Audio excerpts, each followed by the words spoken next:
Kami mahasiswa dari Unsrat. Nah, untuk kami punya program untuk membudayakan, melestarikan bahasa Tontemboan. Nah, sebelumnya kami tadi habis dari SMA 1 Tompaso, ketemu sama teman-teman siswa di sana. Juga sekalian kita cross check sejauh apa pengetahuan mereka, karena targetnya kami itu dari usia generasi muda atau usia 16 sampai 20-an yang seperti kami ini. Nah, mungkin langsung aja mungkin boleh perkenalin nama, terus kesibukannya apa pada saat ini. Ya, perkenalkan, nama saya Valentino Mokalo. Kesibukan sekarang sementara studi di Pascasarjana Magister Universitas Kristen Indonesia di Jakarta, dan sekarang sementara jadi aktivis juga dalam penulisan dan juga sekaligus pemerhati kebudayaan. Dan juga tinggal mungkin di sini. Di sini Tore. Mungkin baik lagi terkait yang budaya tadi, kami khususnya itu ke bahasa Tontemboan itu tadi ya. Nah, untuk bahasa Tontemboan itu sendiri, nah mungkin sepemahaman dari Kak Valen sendiri ya, bagaimana terkait bahasa Tontemboan ini yang digunakan di kalangan masyarakat, jadi sehari-harinya itu seperti apa penggunaannya? Kalau untuk penggunaan atau elaborasi antara bahasa Tontemboan dengan bahasa formal Indonesia, memang pergeseran dari tahun ke tahun semakin dirasakan untuk pergeseran atau permasalahan kenapa penutur bahasa Tontemboan atau orang Tontemboan sudah tidak menggunakan bahasa Tontemboan. Nah, di sini untuk dilihat untuk persentase nggak dapat ditentukan karena belum ada penelitian yang valid terkait dengan bahasa Tontemboan sejauh apa untuk efektivitas penggunaannya, karena penuturnya kan berbeda-beda.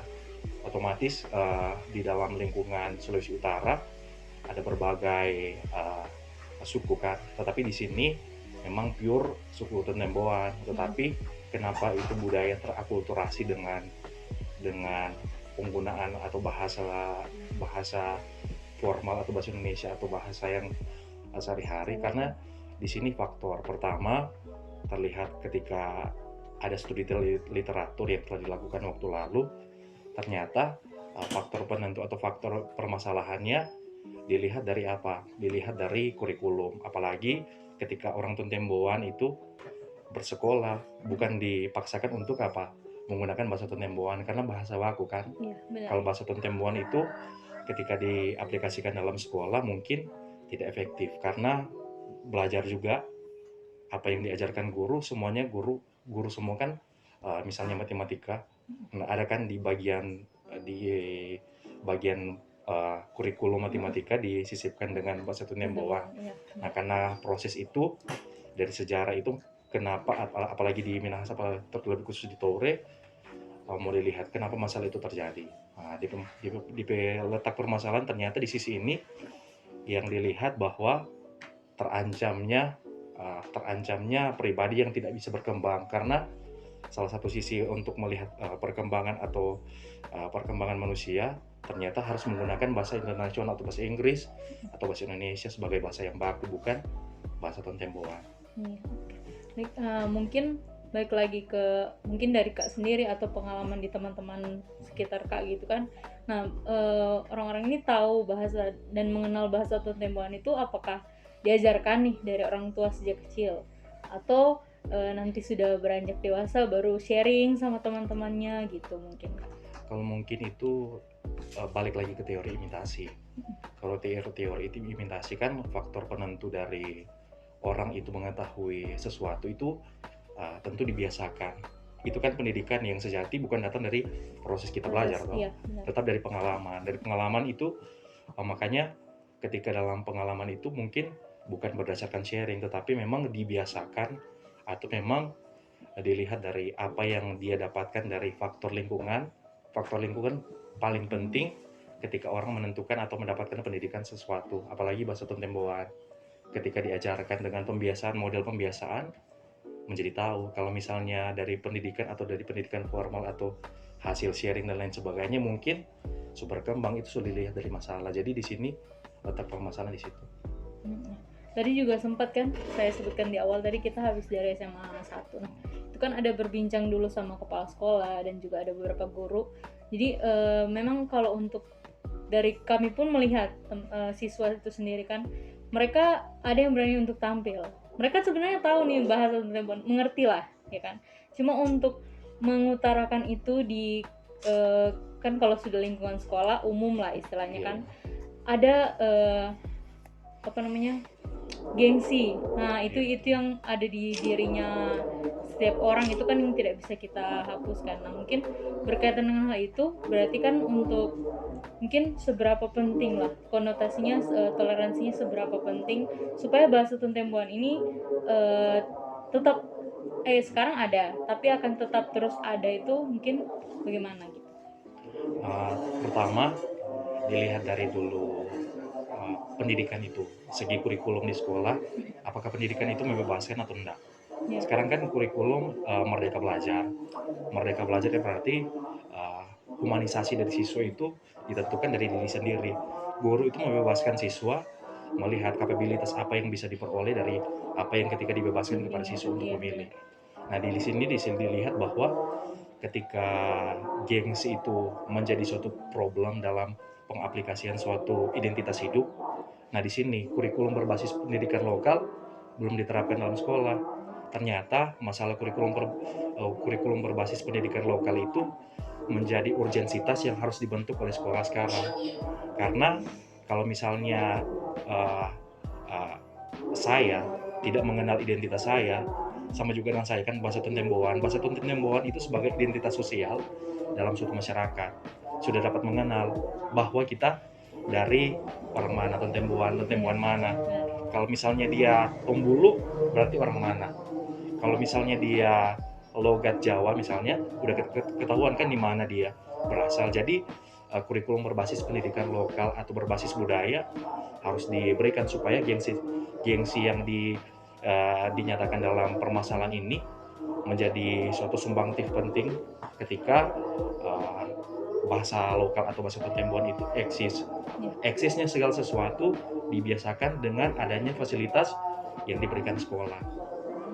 Berkaitan juga tadi ada Kak sudah bersuara terkait kurikulum. Nah dari kami itu ada apa namanya, mungkin mau minta tanggapan sedikit gitu terkait ada studi dari Kemendikbud itu yang menyatakan bahwa bahasa Minahasa, berarti termasuk bahasa Tontembuan itu sendiri, itu terancam punah. Jadi bukan hanya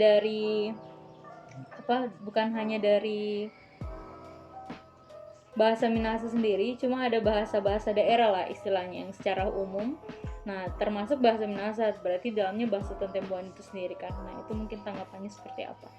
Kalau misalnya itu pertama ada penelitian dari etnologi Language of the World tahun 2017. Kalau misalnya boleh lihat di situ, pertama tergerusnya bahasa Tontembuan atau diklasifikasikan dia hampir punah. Sebenarnya belum hampir punah, tetapi masih dalam klasifikasi, dalam permasalahan. Karena ketika ada penelitian juga waktu lalu bersama dengan teman-teman, ternyata banyak yang tahu, tetapi untuk menuturkan atau mengaplikasikan itu terkadang susah. Kalau dengar masih bisa tahu, tapi untuk mau katakan atau untuk mau berbincang, berkomunikasi itu sangat sulit. Jadi untuk permasalahan ini memang menjadi urgensitas bukan hanya sekolah, pemerintah dan lain sebagainya, tetapi masalah dari semua yang bertanggung jawab terhadap masalah itu. Mungkin balik lagi kalau menurut Kak lagi nih itu kan kalau dari kami pun salah satu upaya yang kami lakukan adalah seperti tadi kami mengunjungi ke sekolah gitu kan, dari hal kecil lah, tapi pun kami melakukan di lingkungan kami pun di kalangan mahasiswa. Bahasa ini kami kembangkan dari mulut ke mulut karena balik lagi ke faktor usia. Kalau di usia seperti kami kan untuk disuruh kalian belajar begini-begini itu kan istilahnya kami pun dari pribadi di usia seperti ini tidak menerima cara seperti itu kan.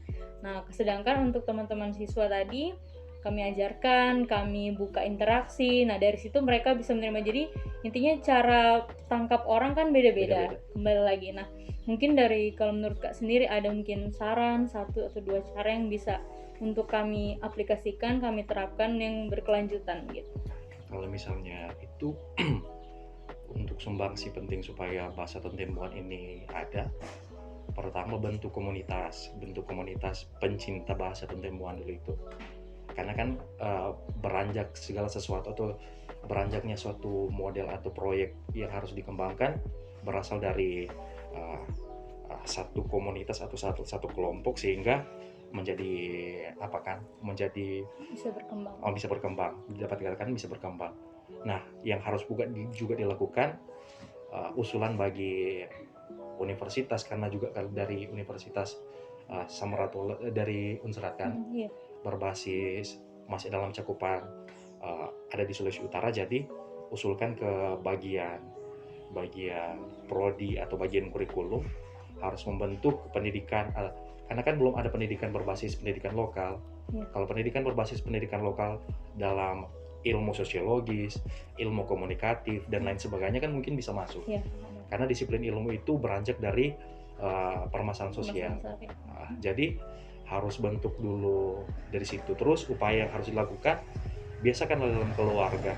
Ketika ada dalam komunitas keluarga, nanya-nanya ke orang tua, ke orang sekitar, bahasa Tontembuan ini sumbangsinya bagi kita apa sih sebenarnya?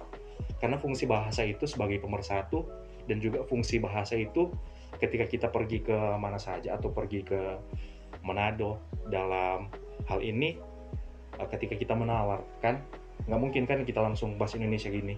Kemungkinan kalau kita berdagang, atau contoh eksplisitnya atau contoh nyatanya, ketika kita berdagang misalnya orang-orang Gorontalo dari Jawa kan ngomong Jawa, ngomong Gorontalo, kita kan nggak tahu sebenarnya itu kalau orang ini. Kemudian itulah yang jadi pelajaran bagi orang-orang Jawa. Kenapa anak-anak orang tua bisa tahu, bisa eksis untuk bahasanya, karena fungsi berdagang bisa dikatakan sebagai fungsi bahasa.